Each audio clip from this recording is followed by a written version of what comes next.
Father Nathan Cromly.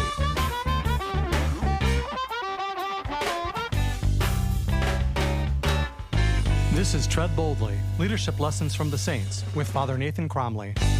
Hello, this is Father Cromly. I'm the president of the St. John Institute, and this is Tread Boldly, Leadership Lessons from the Saints. Most of us are familiar with the scene in Matthew 14 when Simon Peter walks on water. It's an astounding scene, especially when you consider the details surrounding it. Matthew tells us, for example, that the boat was many stadia away from shore. Even by a conservative estimate, that would put the boat at least a half a mile from shore. Christ striding across the waves, the wind whipping his hair and clothes behind him as he strode into it, presented a scene so terrifying that the 12 grown men screamed out in fear in the middle of the night. It is precisely then, however, that something surprising takes place. Simon Peter calls out to Jesus, "Lord, if it is you, bid me come upon the waters." Think about that for a moment. What would possess a man to ask to leave the security and safety of a boat, leave behind the security of the approval of his friends who stayed in the boat, and seek to do something no one has ever done before and no one has ever done since? Trying to step on water is already a hard thing. Climbing over the edge of a boat 4.5 feet tall in order to step awkwardly upon undulating waves, which certainly must have been 3 to 5 feet tall by then, boggles the imagination. To say that this was an act of courage is an understatement, and considering the miraculous nature of walking on a stormy sea, one could rightly question whether this was courage or pure folly. I wonder sometimes what the other apostles thought in the boat when they heard Simon Peter say this. Were they incredulous? Were they jealous? Were they angry with him? Why didn't a single one of them stop him? Perhaps it was because they heard the response from Jesus as he said to Peter, "Come." Again, this is astounding. Would many of us imagine a God who would invite us into the storm?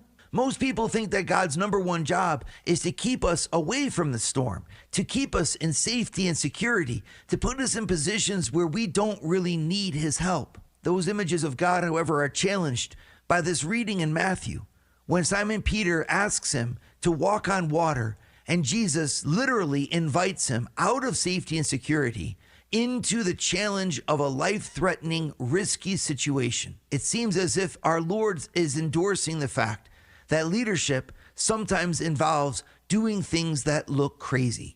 Mother Angelica, a Catholic nun who began the world's largest television network, EWTN, used to have a saying. She would say, "To get the miraculous, you have to attempt the ridiculous." In some ways, that saying is true for Simon Peter. To teach the 12 apostles, and indeed to teach the church, that love expresses itself sometimes in daring great things. The leader of the church, Simon Peter, had to brave the impossible on behalf of all the apostles. There is much to be said of the importance of prudence in leadership.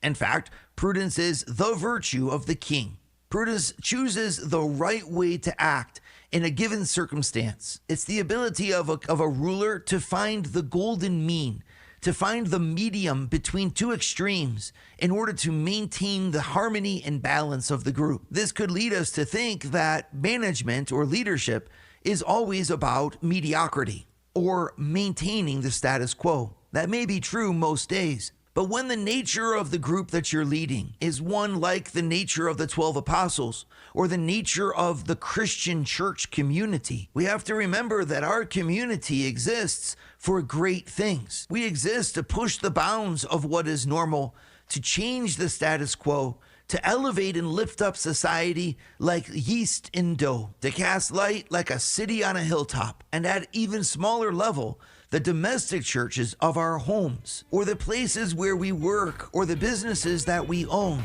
are also called to live this mission of the church, which is a dynamic mission, a mission that requires courage, conviction, and boldness. All of us are required to be prudent. The difference between a Christian prudence and the prudence of the world is that a Christian leader cannot be prudent unless they are also bold. Most of the time, we cross water in boats, but every time and again, we have to show that we're not afraid to get out of the boat and tread boldly on the water.